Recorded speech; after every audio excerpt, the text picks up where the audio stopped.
حضرت محمد صلی اللہ علیہ وسلم کو دارالفنا سے دارالبقاء کی طرف رحلت فرمائے ابھی 50 برس ہی گزرے تھے کہ 61 ہجری میں عراق کے شہر کوفہ سے کچھ فاصلے پر کربلا کے مقام پر یزید کے لشکر نے فرزند رسول حضرت سیدنا امام حسین رضی اللہ تعالیٰ عنہ کو سفر کی حالت میں ان کے اہل و عیال اور رفقا سمیت شہید کر دیا۔ خلافت راشدہ کا 30 سالہ دور حضرت امام حسن رضی اللہ تعالیٰ عنہ پر مکمل ہو چکا تھا، اور پھر بادشاہت کی ابتدا حضرت معاویہ رضی اللہ تعالیٰ عنہ سے ہوئی۔ جب 60 ہجری میں حضرت سیدنا امیر معاویہ رضی اللہ تعالیٰ عنہ کا انتقال ہوا اور یزید ان کا جانشین بنا، تب تخت حکومت پر بیٹھتے ہی اس کے لیے سب سے اہم مسئلہ حضرت سیدنا امام حسین رضی اللہ تعالیٰ عنہ، حضرت سیدنا عبداللہ بن زبیر اور حضرت سیدنا عبداللہ بن عمر رضی اللہ تعالیٰ عنہ سے بیعت لینے کا تھا، کیونکہ ان حضرات نے یزید کو امیر معاویہ کا ولی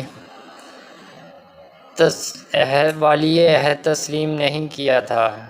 اس کے علاوہ ان حضرات سے یزید کو یہ بھی خطرہ تھا کہ کہیں ان میں سے کوئی خلافت کا دعویٰ نہ کر دے، اور کہیں ایسا نہ ہو کہ سارا حجاز مقدس میرے خلاف اٹھ کھڑا ہو، جبکہ حضرت امام حسین رضی اللہ تعالیٰ عنہ کے دعوی خلافت کی صورت میں عراق میں بھی بغاوت کا سخت اندیشہ تھا۔ ان وجوہ کی بنا پر یزید کے پیش نظر سب سے بڑا مسئلہ اپنی حکومت کی بقا اور اسے تحفظ دینا تھا، لہٰذا اس نے ان حضرات مقدسہ سے بیعت لینا ضروری سمجھا۔ چنانچہ اس نے مدینہ منورہ کے گورنر ولید بن عقبہ کو حضرت سیدنا امیر معاویہ کی وفات کی خبر دی اور ساتھ ہی ان حضرات مقدسہ سے بیعت لینے کے لیے سخت تاکیدی حکم بھیجا۔ ولید نے حضرت سیدنا امام حسین رضی اللہ تعالیٰ عنہ کو حضرت سیدنا امیر معاویہ کی وفات کی خبر دی اور یزید کی بیعت کے لیے کہا۔ آپ رضی اللہ تعالیٰ عنہ نے تعزیت کے بعد فرمایا کہ میرے جیسا آدمی اس طرح چھپ کر بیعت نہیں کر سکتا، اور نہ میرے لیے اس طرح چھپ کر بیعت کرنا مناسب ہے۔ اگر آپ باہر نکل کر عام لوگوں کو اور ان کے ساتھ ہمیں بھی دعوت دیں تو یہ مناسب ہوگا۔ یزید کی بیعت حضرت سیدنا امام حسین رضی اللہ تعالیٰ عنہ کو قلبی طور پر سخت ناپسند تھی، کیونکہ وہ نااہل تھا، اور اس کا تقرر بھی خلفائے راشدین کے اسلامی طریقہ انتخاب کے بالکل خلاف ہوا تھا، اس لیے آپ احتجاجاً اس کے خلاف تھے، اور دوسری طرف حالات اجازت نہیں دے رہے تھے کہ آپ علی الاعلان اس کے خلاف آواز بلند کریں، لہٰذا آپ رضی اللہ تعالیٰ عنہ نے اپنے اہل و عیال اور عزیز و اقارب کو ساتھ لے کر مدینہ منورہ سے مکہ مکرمہ کی طرف ہجرت فرما لی۔ آپ رضی اللہ تعالیٰ عنہ کے مکہ مکرمہ پہنچنے کی خبر سن کر لوگ جوق در جوق آپ کی خدمت میں حاضر ہو کر زیارت کا شرف حاصل کرنے لگے۔ جب اہل کوفہ کو حضرت سیدنا امیر معاویہ رضی اللہ تعالیٰ عنہ کے انتقال کی خبر ملی اور انہیں اس بات کا علم ہوا کہ حضرت سیدنا امام حسین رضی اللہ تعالیٰ عنہ نے یزید کی بیعت سے انکار کر دیا ہے، تو انہوں نے سیدنا امام حسین رضی اللہ تعالیٰ عنہ کے نام ہزاروں کی تعداد میں خطوط لکھے کہ آپ جلد از جلد کوفہ تشریف لے آئیے، مسند خلافت آپ کے لیے خالی ہے، ہمارے اموال اور ہماری گردنیں آپ کے لیے حاضر ہیں، سب کے سب آپ کے منتظر و مشتاق ہیں، آپ کے سوا کوئی ہمارا امام و پیشوا نہیں، آپ کی مدد کے لیے یہاں ہزاروں کا لشکر حاضر ہے۔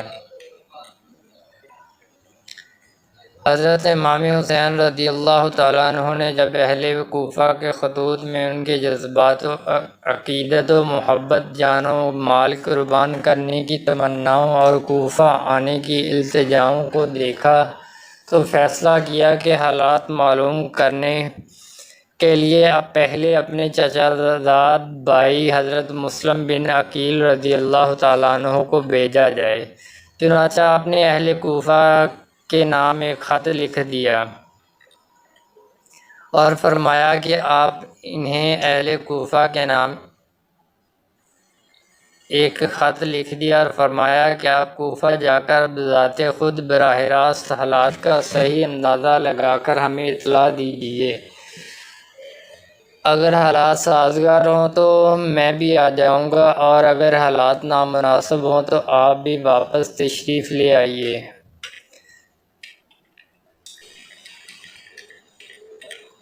حضرت سیدنا مسلم بن عقیل رضی اللہ تعالیٰ عنہ نے اہل کوفہ کی بے پناہ محبت و عقیدت کو دیکھ کر حضرت سیدنا امام حسین رضی اللہ تعالیٰ عنہ کی خدمت میں خط لکھ کر بھیجا کہ ہزاروں افراد نے میرے ہاتھ پر بیعت کر لی ہے اور یہاں کے سب لوگ آپ کی تشریف آوری کے منتظر ہیں۔ امام حسین رضی اللہ تعالیٰ عنہ نے اس اطلاع کے بعد کوفہ جانے کا عزم مصمم کر لیا، اور ادھر کوفہ میں جو فساد برپا ہو چکا تھا اس کی آپ کو اطلاع نہیں ہوئی تھی۔ حضرت سیدنا امام حسین رضی اللہ تعالیٰ عنہ نے 3 ذی الحج 60 ہجری کو اپنے اہل و بیت و خدام وغیرہ کل 82 افراد کو ہمراہ لے کر راہ عراق اختیار فرمائی۔ راستے میں حضرت سیدنا امام حسین رضی اللہ تعالیٰ عنہ کو کوفیوں کی بدعہدی اور حضرت سیدنا مسلم بن عقیل رضی اللہ تعالیٰ عنہ کی شہادت کی خبر مل گئی تھی۔ اس پر امام حسین رضی اللہ تعالیٰ عنہ کے رفقا کی آراء مختلف ہوئیں، اور ایک بار آپ رضی اللہ تعالیٰ عنہ نے بھی واپسی کا قصد فرمایا، لیکن بہت گفتگو کے بعد یہی طے پایا کہ سفر جاری رکھا جائے اور واپسی کا خیال ترک کر دیا جائے۔ حضرت سیدنا امام حسین رضی اللہ تعالیٰ عنہ نے بھی اس رائے سے اتفاق کیا اور قافلہ آگے چل دیا، یہاں تک کہ حضرت سیدنا امام حسین رضی اللہ تعالیٰ عنہ نے بھی اس رائے سے اتفاق کیا اور قافلہ آگے چل دیا، یہاں تک کہ حضرت سیدنا امام حسین رضی اللہ تعالیٰ عنہ نے کربلا میں نزول فرمایا۔ یہ محرم الحرام 61 ہجری کی 2 تاریخ تھی۔ آپ رضی اللہ تعالیٰ عنہ نے اس مقام کا نام دریافت کیا تو معلوم ہوا کہ اس جگہ کو کربلا کہتے ہیں۔ حضرت سیدنا امام حسین رضی اللہ تعالیٰ عنہ کربلا سے واقف تھے، اور آپ کو معلوم تھا کہ کربلا ہی وہ جگہ ہے جہاں اہل بیت رسالت کو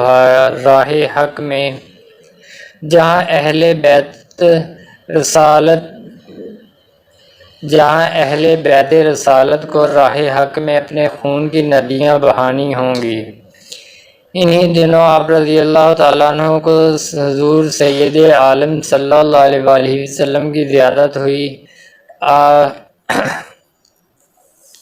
حضور علیہ السلام نے آپ کو شہادت کی خبر دی اور آپ کے سینہ مبارک پر دست اقدس رکھ کر دعا فرمائی، اے اللہ حسین کو صبر اور اجر عطا فرما۔ پھر ابن زیاد نے حضرت سیدنا امام حسین رضی اللہ تعالیٰ عنہ کو ایک خط لکھ بھیجا کہ جدید کی بیعت کر لیجئے۔ جب وہ خط آپ رضی اللہ تعالیٰ عنہ کے پاس پہنچا، آپ نے اسے پڑھ کر پھینک دیا اور خط لانے والے قاصد سے فرمایا کہ اس وقت میرے پاس اس کا کوئی جواب نہیں۔ ایلچی نے آ کر ابن زیاد کو بتایا تو جواب سن کر ابن زیاد کا غصہ بڑا اٹھا۔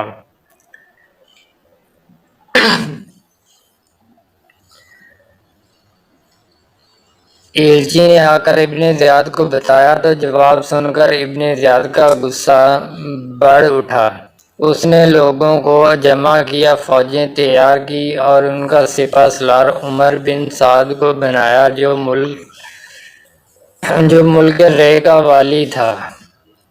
اولاً اس نے پہلو تہی سے کام لیا۔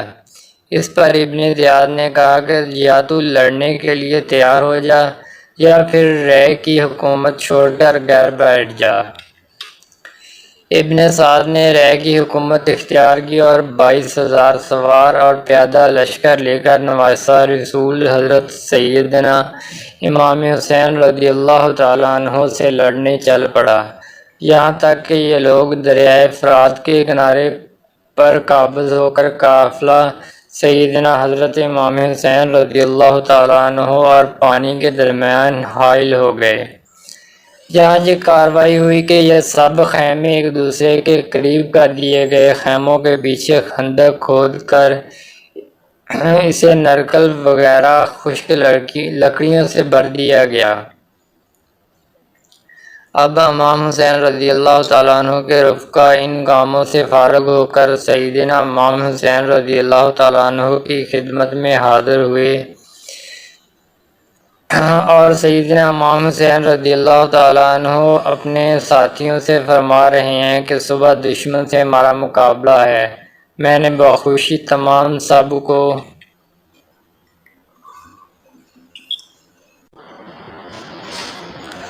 اجازت دی، ابھی رات باقی ہے، جہاں جگہ پاؤ چلے جاؤ اور ایک ایک شخص میرے اہل بیت میں سے ایک ایک کو ساتھ لے جاؤ۔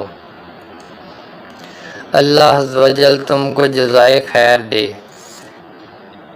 دیہات و بلاد میں متفرق ہو جاؤ یہاں تک کہ اللہ تعالیٰ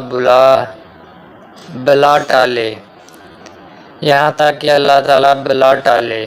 دشمن جب مجھے پائیں گے تمہارا پیچھا نہیں کریں گے۔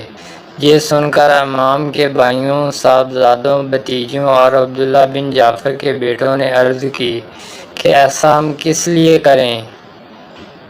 اس لیے کہ آپ رضی اللہ تعالیٰ عنہ کے بعد زندہ رہیں۔ اللہ عز و جل ہمیں وہ منحوس دن نہ دکھائے کہ آپ نہ ہوں اور ہم زندہ رہیں۔ اللہ عز و جل ہمیں وہ منحوس دن نہ دکھائے کہ آپ زندہ ہوں۔ اللہ عز و جل ہمیں وہ منحوس دن نہ دکھائے کہ آپ نہ ہوں اور ہم زندہ ہوں۔ اللہ عز و جل ہمیں وہ منحوس دن نہ دکھائے کہ آپ نہ ہوں اور ہم زندہ رہیں۔ یہاں تک کہ ابن سعد نے اپنے لشکر کے ساتھ امام حسین رضی اللہ تعالیٰ عنہ کو اور آپ کے رفقا پر حملہ کر دیا۔ آپ کے رفقا و احباب و برادران و شہزادگان ایک ایک کر کے شہید ہوتے چلے گئے۔ تقریباً 50 سے زائد افراد شہید ہو گئے اور بالآخر حضرت امام حسین رضی اللہ تعالیٰ عنہ کو بھی بڑی بے دردی کے ساتھ شہید کر دیا گیا۔ یزید بن معاویہ ابو خالد اموی وہ بدبخت شخص ہے جس کی پیشانی پر اہل بیت اکرام علیہم الرضوان کے بے گناہ قتل کا سیاہ داغ ہے۔ یہی وہ شخص ہے جس پر ہر زمانے میں پوری دنیا اسلام ملامت کرتی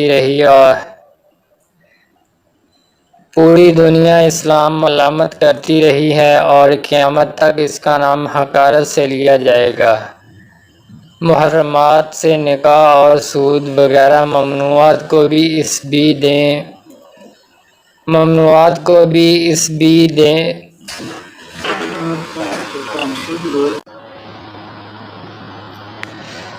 محرمات سے نکاح اور سود وغیرہ ممنوعات کو بھی اس بے دین نے اعلانیہ رواج دیا۔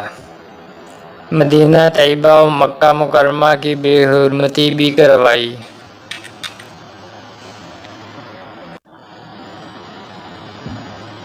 محرمات سے نکاح اور سود وغیرہ ممنوعات کو بھی